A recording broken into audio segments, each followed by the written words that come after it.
All right, welcome back. This is Lexington Baptist Church Chapel Sunday School for April 22nd.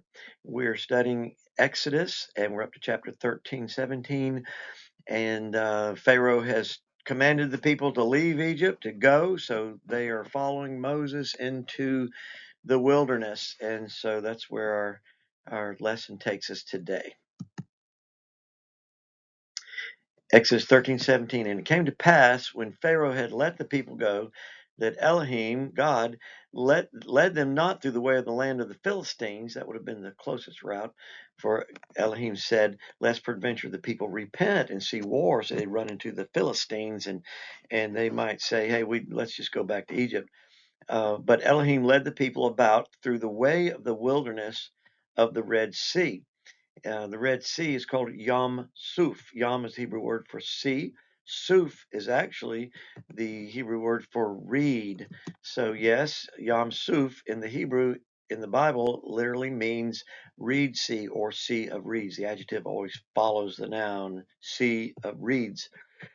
Some say then have claimed that the Israelites really they didn't cross an ocean, a sea.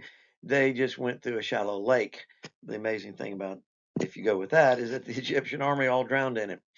Red Sea would be literally in Hebrew would be Yam Adam.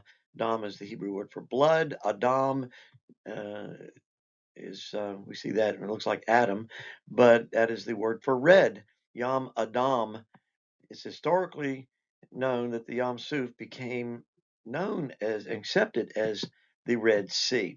And you see here with King Solomon in First Kings, it identifies a place called Elat, where he built ships. Elat is the southernmost town right before you get to the Red Sea, which is a big body of water down here. I'll show you a better picture of that. So it's not a sea of reeds somewhere close to Egypt. Here's a better picture of the Red Sea. Well, that's a pretty massive body of water here, encompassing Egypt, Sudan, Saudi Arabia, Yemen, and I want to focus in on this little peninsula. This is the Sinai Peninsula, and it's bordered on either side by these two little fingerlings coming out of the Red Sea. So this is part of the Red Sea. This is the Gulf of Suez. Of course, the Suez Canal was dug by man straight through here so ships could get from the Mediterranean Sea to all these southern countries. This little fingerling here, part of the Red Sea, there's Eilat right at the tip of the southernmost tip of Israel. That is called the Gulf of Aqaba, and that is part of the Red Sea. And that is the part of the Red Sea that we all believe now is where the crossing happened, and we're going to look at that. If you were to go to try to visit traditional Mount Sinai, you'd be about right here on the Sinai Peninsula. That's Mount Sinai. But it's been discovered and proven that over here, about right there in Saudi Arabia, is a mountain called Jabal al-Lawz, and that is believed to be the true Mount Sinai. And we'll look a little more of that when the children of Israel get there. And Moses took the bones of Joseph with him, for he had straitly sworn the children of Israel, saying, Elohim will surely visit you, and you shall carry up my bones away hence with you. So this is interesting that Joseph, some 200 years earlier, said, when I die, take my bones back to the promised land of Canaan. They remembered to do this almost 200 years after Joseph died. Um, so why was it important for Joseph? His Hebrew name is Yosef. There's no J in Hebrew, so Yosef or Yaakov for Jacob, Jerusalem or Jerusalem would be Yerushalayim for reference here. Yosef is Joseph. And why was it important for him that his bones be taken from Egypt to the land of his birth? It's just because there is that much of a connection to the promised land that God has established in Abraham, Isaac, Jacob, that he would give them a land.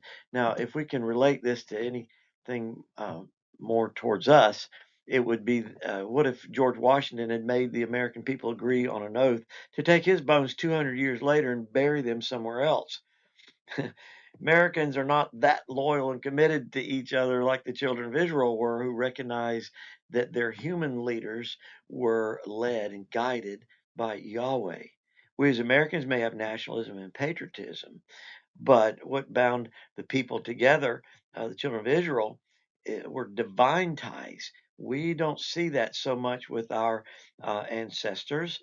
We appreciate them, we love studying about them, but for the children of Israel, it's all about going back to the land that was promised to Abraham, Isaac, Jacob in the covenant. This covenant was so instilled that it kept with these people through these hundreds of years. Now, it was 430 years earlier that God made his covenant with Abraham.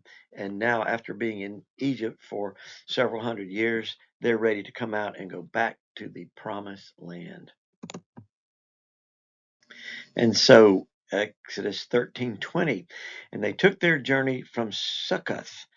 Now, that is really the word Sukkot. Maybe you've heard of Sukkot. Sukkot is plural for sukkah.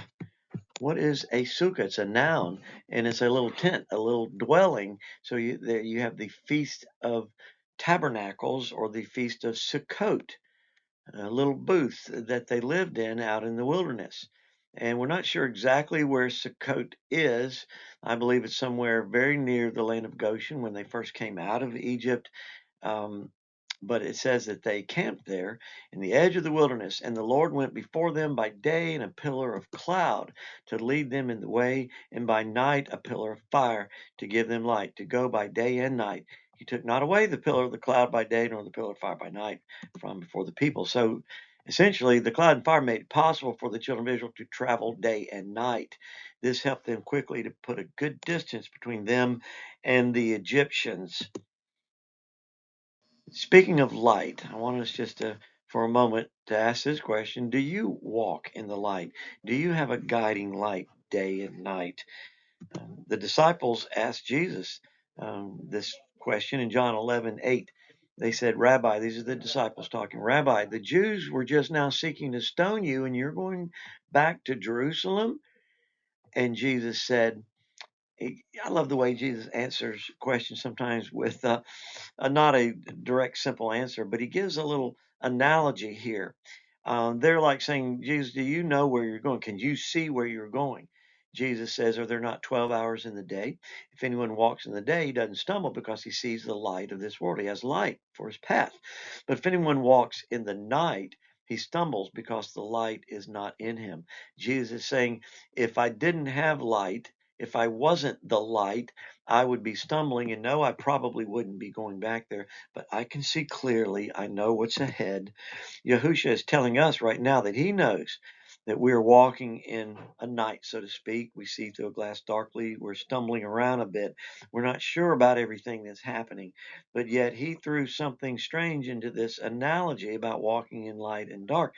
He said if anyone walks in the night, he's going to stumble because the light is not in him. Well, that's not a natural occurrence to have light in him. Yahusha knows that the light we really need to guide us is a light that needs to come from within. What kind of light is that? If you back up from John 11 to John 8, you see where Jesus says, I am the light of the world. He told this to his disciples. Whoever follows me will never walk in darkness, but will have the light of life.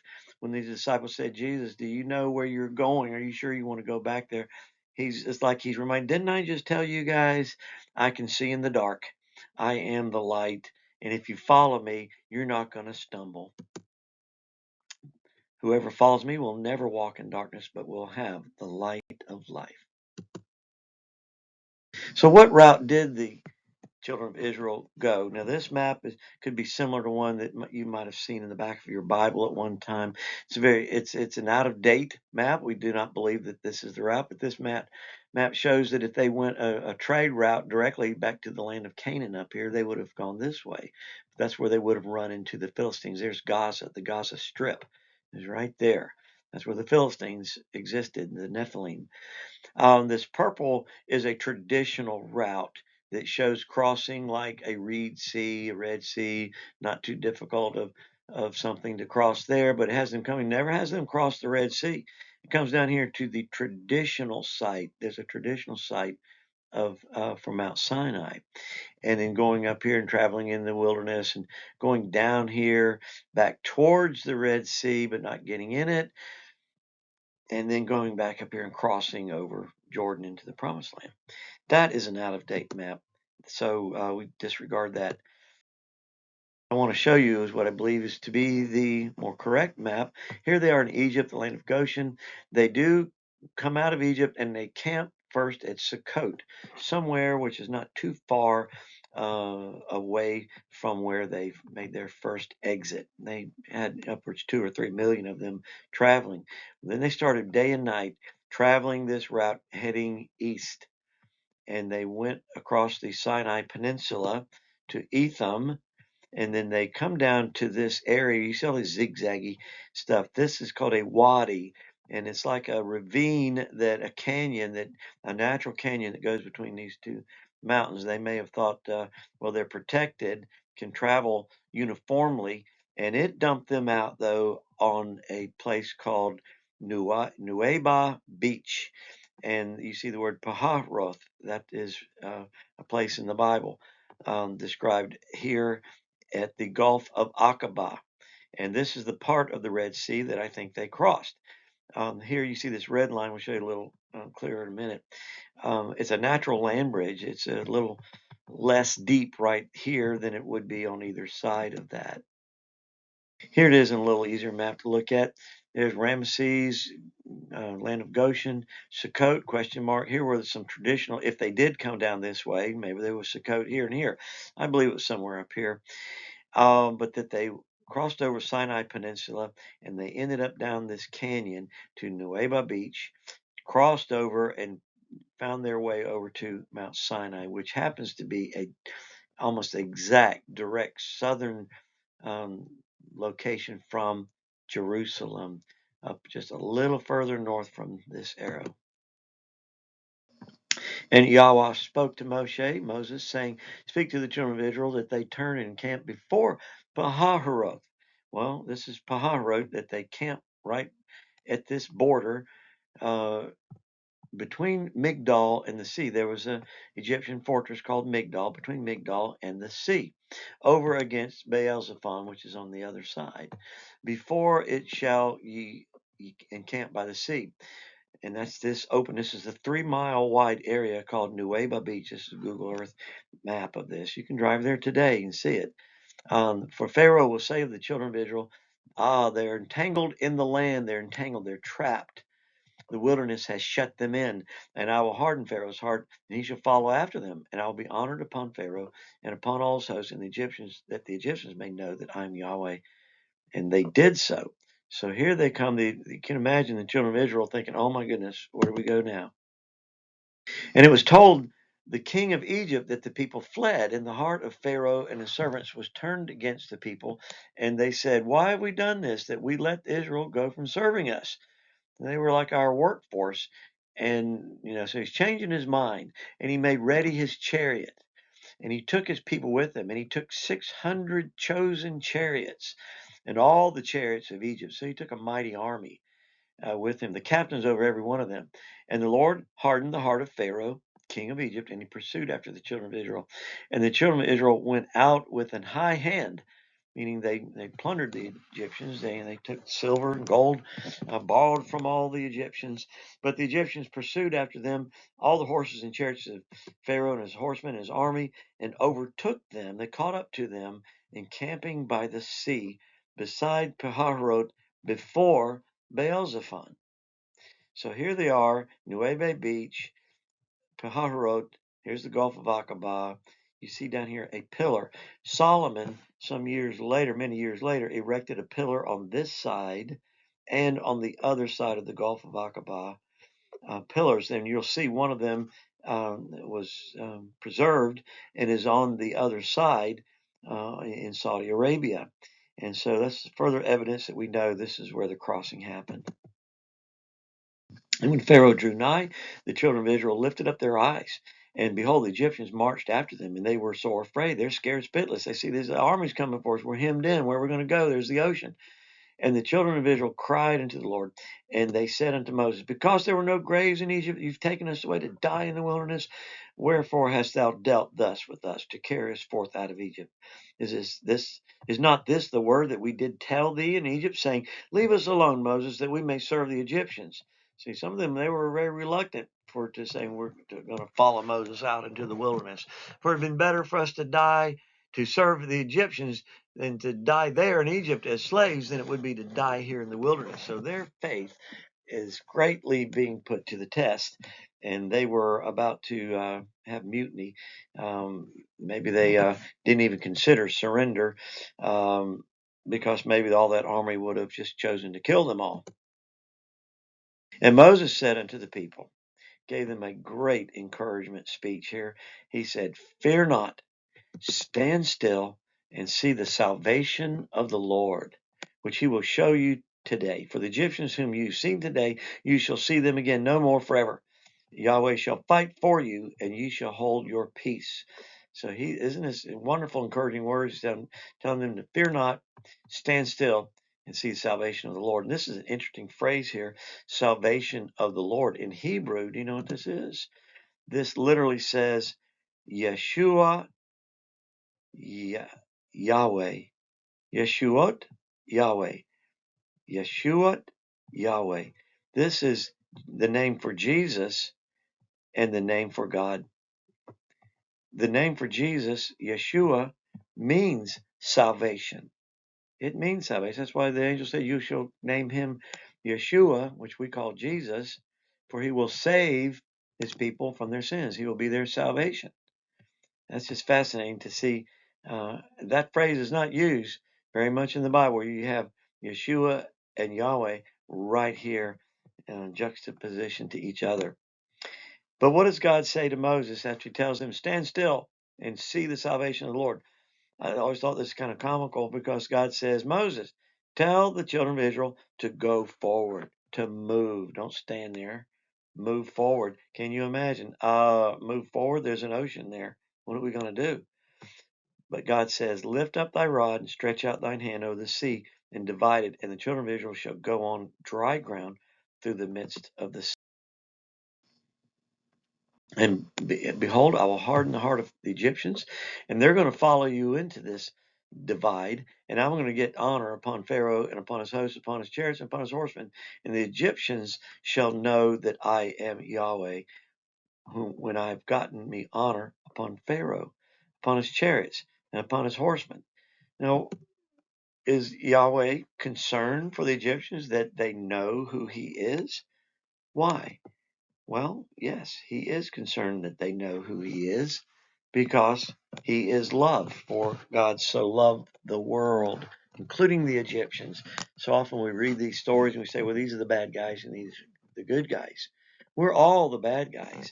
God has chosen a way for salvation to make us acceptable in his sight. He loves all of us, and he loves the Egyptians. He loves them today, and he wants for the whole world to know that he is Yahweh. And the angel of Elohim, which went before the camp of Israel, removed and went behind them. And if you see angel Elohim, that's very likely a Christophany. It's an angel of God. It could be pre-incarnate Jesus. But that angel, Jesus, Yeshua, uh, made the pillar of cloud that went from before their face to stand behind them. And it came between the camp of the Egyptians and the camp of Israel. And it was a cloud of darkness to them. Now it's kind of blocking the sun, but it gave light by night to the children of Israel, so that the one came not near the other all night. So here's this pillar of fire behind the children of Israel. And so it's holding back the Egyptian army. And Moses stretched out his hand toward the sea, and Jehovah caused the sea to go on by a strong east wind all night, and maketh the sea become on dry ground, and the waters are cleaved. And the children of Israel went into the midst of the sea upon dry ground, and the waters were a wall unto them on their right and on their left. Some of the translations that make it use the word that sounds similar to congealed. They were either frozen, congealed, whatever he did, however God did this, to hold back these waters so that they could cross the Red Sea, the Gulf of Aqaba section of it, on dry land. Joe Snipes is a local Bible teacher, and he compared this to Jesus walking on water. When our blessed Master Yeshua walked upon the water in his day, it was simply a reenactment of what we're reading here in the Torah. Yeshua was not just walking on water to do a miracle. No, he was testifying to the remembrance of Israel's deliverance at the Red Sea. Yahweh, God, walked upon the waters, so to speak, then when he's sending them parting the sea, but as Yahweh's manifestation in the flesh, Yeshua, Jesus, he was doing it again. One was walking through the water, one was walking on the water. And the Egyptians pursued and went in after them in the midst of the sea, even all Pharaoh's horses and his chariots and his horsemen. And it came to pass that in the morning watch, Yahweh looked through the host of the Egyptians through the pillar of the fire and of the cloud and troubled the host of the Egyptians. And what did he do? He took off or turned aside their chariot wheels, and they drave them heavily. The interpretations of this are varied. He twisted their chariot wheels, making their chariots difficult to drive. Another translation, he clogged their chariot wheels so that they drove heavily, they stuck in the mud. He caused their chariot wheels to swerve, and he made them drive with difficulty. So that the Egyptians began to say, "Let us get out of here. Let's flee from the face of Israel, for Yahweh fights for them against the Egyptians." They began to see we're up against an impossible foe for us to beat. And so they became very much afraid, but it's too late for that entire army. And Yahweh said to Moses, "Now stretch out your hand to the sea, and the waters may come again to the Egyptians upon their chariots, upon their horsemen." And Moses stretched forth his hand over the sea, and the sea returned to its strength when the morning appeared, and the Egyptians fled against it. And the Lord overthrew the Egyptians in the midst of the sea, and the waters returned and covered the chariots and the horsemen. And all the hosts of Pharaoh that came into the sea after them, there remained not so much as one of them that came in after the sea after them. So Pharaoh lived. He never went into the path of this. But the children of Israel walked upon dry land in the midst of the sea, and the waters were a wall unto them on their right and on their left. Thus the Lord saved them. And the next day Israel saw the Egyptians dead upon the seashore. So this ancient painting looks like Renaissance. The children of Israel on one side on the shore, and they're pointing at the horses and the riders in the sea. I'm going to show you a couple video clips here taken from a larger hour-long video, just a couple segments of some actual footage taken in this area. And here's the beginning of the Wadi Batur. It's a wider area, but you see the mountains on the right and the left. And plenty of room through here. It's a nice, generous, wide area. You almost wonder if they thought, great, we're going to be hidden in here, and that's going to be a good thing. Yes. But was not the case. They found out later, they came to a stop. So here's the Wadi we're going to travel through to get to the large beach there. And this is where it will exit later. This is from Google Earth. Can you imagine getting millions of people through there? That would have been a feat in It itself. became tight at some point, but in the distance we see the mountain we'll head to later in our next segment, Mount Sinai over in Saudi Arabia. But you see the orientation of the crossing site to the Mount Sinai in this graphic here. So here we are. 1978, the Israelis were occupying the Sinai Peninsula. We showed it to them. They brought it back from the water's edge and set it up in concrete, which was very nice. So today you can go there and stand beside this pillar. And that's all thanks to Ron Wyatt. Yeah, essentially. And Solomon, who erected it to start with. Of course, yeah. So, the matching column on the Saudi Arabian side had Hebrew writing on it still when Ron found it in 1984. It said Solomon, Pharaoh, Yahweh, Death, Mizraim, which means Egypt, water, Edom. So this is a marker marking the Red Sea crossing spot. And someone has made their own markings on it. Yes, unfortunately, but modern graffiti. But Solomon's seaport, Elath, was 50 miles to the north there at modern-day Eilat. And so Solomon, this was his area. This was his neighborhood. And so 400 years after the fact, he had these columns erected to mark the spot of the Red Sea crossing. He knew full well where this event took place. So that must have been passed down from family to family. Yeah, sure. So it's a 16-foot red granite Phoenician-style column. Beautiful. And there's obviously no writing on there. That's all been washed off now. The back side of it has been eroded away. It doesn't look this nice, and that's where probably some writing was.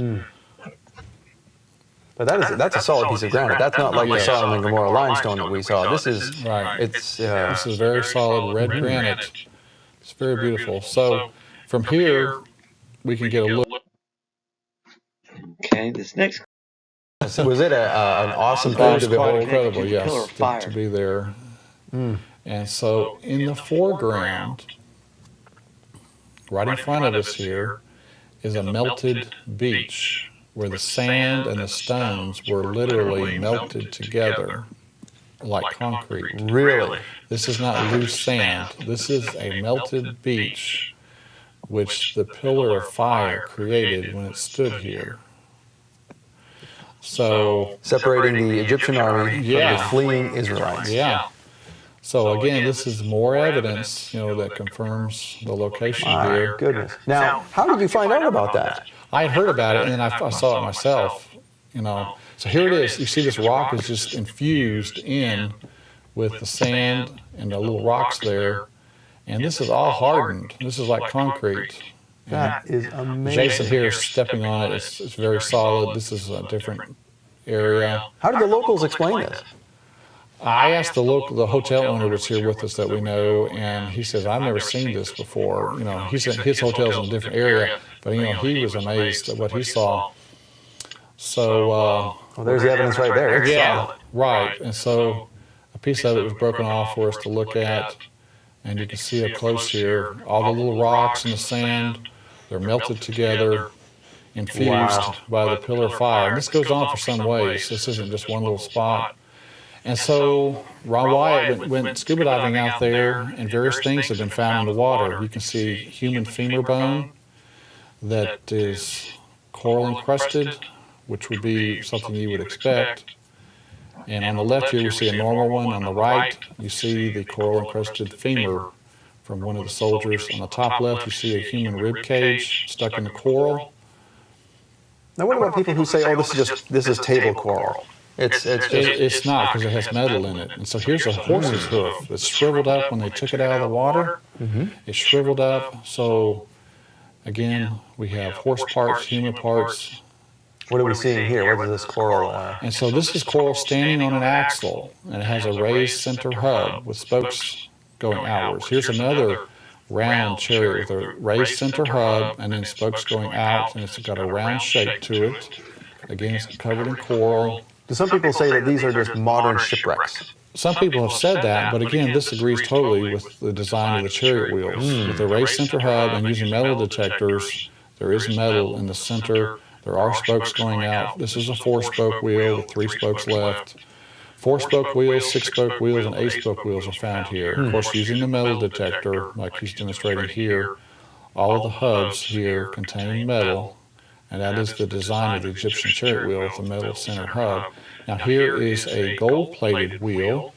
There were 600 choice chariots used in the Exodus, we're told, so you would expect to find 1,200 chariot wheels here with gold. And this one is special. It's gold-plated, and 2 or 3 of these were found by Mr. Wyatt.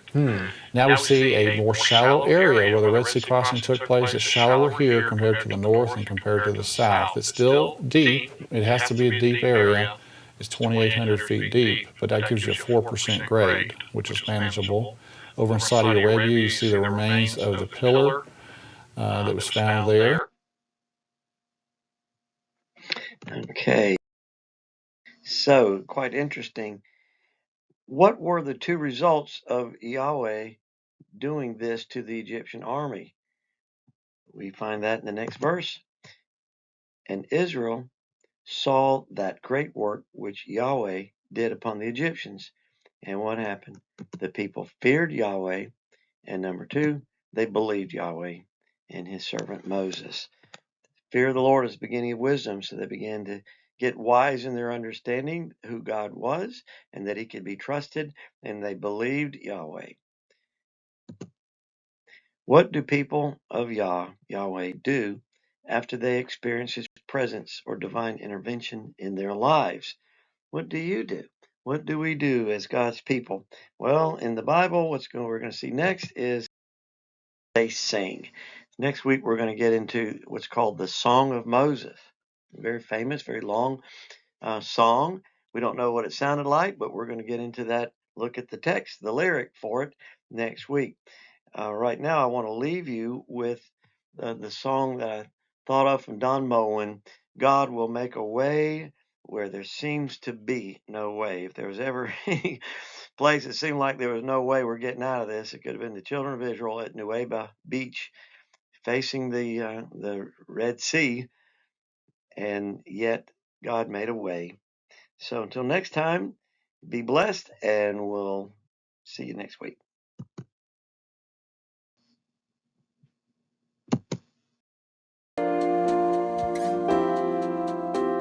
And God will make a way where there seems to be no way. He works in ways we cannot see. He will make a way for me.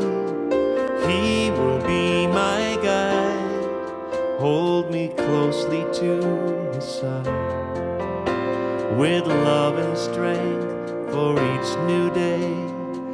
He will make a way. He will make a way. Oh, God, make a way where there seems to be no way. He works in ways we cannot see. He will make a way for me. He will be my guide, hold me closely to his side, with love and strength for each new day. He will make a way. He will make a way. By a roadway in the wilderness, he'll lead me. Rivers in the desert will I see. Heaven and earth will fade, but his word will still remain. That's right. And he will do something new today. Oh, God will make a way, yes, he will, where there seems to be no way. He works in ways we cannot see. He will make a way for me. He will be my guide, hold me closely to his side, with love and strength for each new day. He will make a way. He will make a way, with love and strength, with love and strength for each new day.